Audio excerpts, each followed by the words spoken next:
Em menos de 4 dias, a Caminhada pela Liberdade virou hotel, helicóptero, picanha e correria. E o Brasil começou a perguntar: isso é luta política ou só um espetáculo para as redes? Tudo começou com um vídeo emotivo, música épica e a promessa de sacrifício. Um deputado jovem, cercado de apoiadores, dizendo caminhar centenas de quilômetros pelo Brasil e pela liberdade. A imagem era clara: sofrimento, fé, resistência. Mas bastou a poeira baixar para os bastidores aparecerem. E quando os bastidores aparecem, a narrativa muda. Porque a tal caminhada não parecia mais um ato político, parecia um evento patrocinado. E é aqui que a trama vira.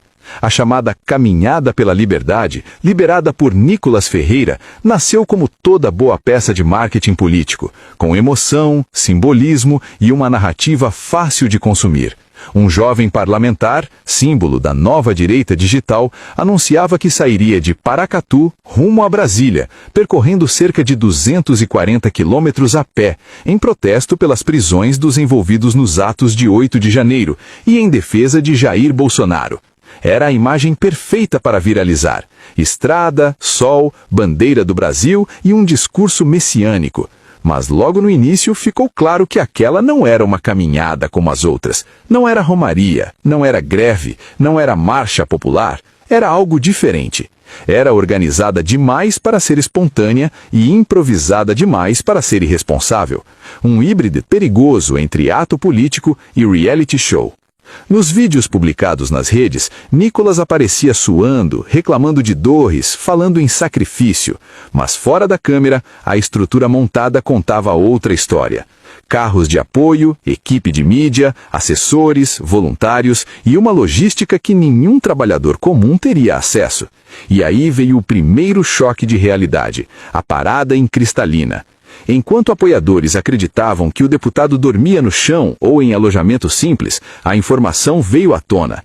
Nicolas estava hospedado no Hotel Quartzo, um hotel confortável, no centro da cidade, com diárias entre R$ 285 e R$ 332 reais. Não é um resort 5 estrelas, mas também passa longe da ideia de sacrifício vendida nos discursos. Para quem ganha um salário mínimo, isso é luxo. Para quem vive a realidade do Brasil profundo, isso é privilégio. Mas o bolsonarismo sempre contou com a distração. Sempre apostou que o seguidor não perguntaria, não conferiria, não cruzaria informações. Só que dessa vez, os detalhes se acumularam rápido demais para serem ignorados. Teve helicóptero sobrevoando a caminhada, não uma vez, mas várias. Teve escolta informal, teve fisioterapeuta atendendo o deputado em restaurante de estrada, teve massagem nos pés, teve apoio médico, teve gente distribuindo água, isotônico, doces, almoço, tudo filmado, tudo postado, tudo transformado em conteúdo. A caminhada virou evento. E então veio a cena que resume tudo: a famosa picanha do Bolsonaro. Fazendeiros da região montaram churrascos à beira da BR-040, com peças de carne adesivadas com imagens de Bolsonaro e aliados. Um espetáculo grotesco de marketing político, tentando ironizar a promessa feita por Lula na campanha de 2022 sobre a melhora do poder de compra. Não era protesto, era provocação performática, era deboche travestido de militância. Mas tem um detalhe que ninguém esperava. Quando a coisa começou a sair do controle, quando o risco real apareceu, a coragem cenográfica começou a falhar. A Polícia Rodoviária Federal se manifestou oficialmente, alertando para os riscos da caminhada na BR-040. Falta de comunicação prévia, perigo para os participantes e para motoristas, ausência de planejamento adequado. A PRF deixou claro: não havia sido avisada com antecedência suficiente. Mesmo assim, monitorava a situação para evitar tragédias. E foi nesse momento que a narrativa heróica encontrou o mundo real. Porque fazer live é fácil, difícil é lidar com responsabilidade.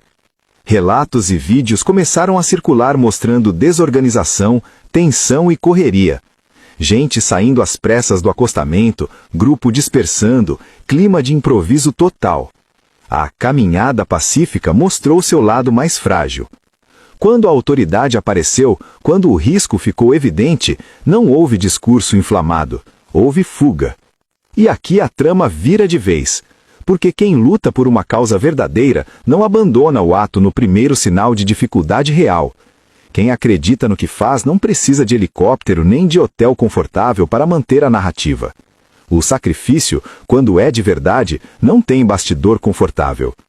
Nos bastidores de Cristalina, outro detalhe chamou atenção: a presença de Carlos Bolsonaro, filho do ex-presidente.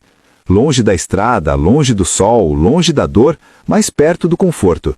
A imagem é simbólica. O bolsonarismo nunca caminhou com o povo, sempre caminhou por cima dele. Enquanto isso, o Brasil real seguia seu curso. Pessoas trabalhando em horário comercial, pegando ônibus lotado, enfrentando fila em posto de saúde, lidando com escola sucateada, violência urbana, salário que não fecha ao mês.